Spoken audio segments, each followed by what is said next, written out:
All right, real quick, I want to talk you through problem 13. Problem 13 deals with arc length. Now, notice the difference between arc measure and arc length. Arc measure would be a degree measurement, which is how many degrees out of the 360 the arc takes you around the outside of the circle. This is talking about arc length, so it is going to depend on the radius because we're asking basically how much or what part of the circumference are we covering. So if we're given units in inches like on this one, then we would be looking at inches.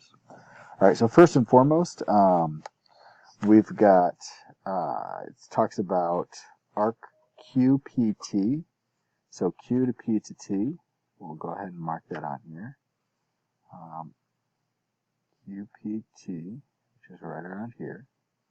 All right, that is going to be a 90 plus a 30, so 120.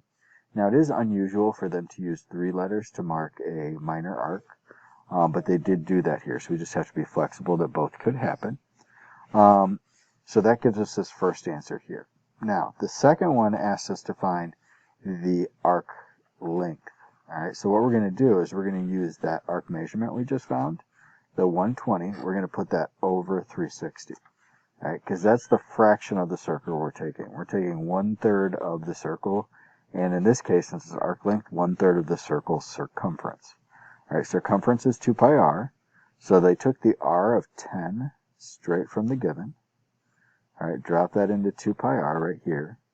And then that multiplies together to give us the arc length. The exact answer would be 20 pi over 3. That can also be written as 20/3 pi.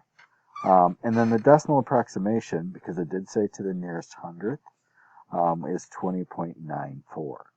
All right, 14 would be approached the same way, but that is arc length. That does tend to be one of the tougher concepts for people.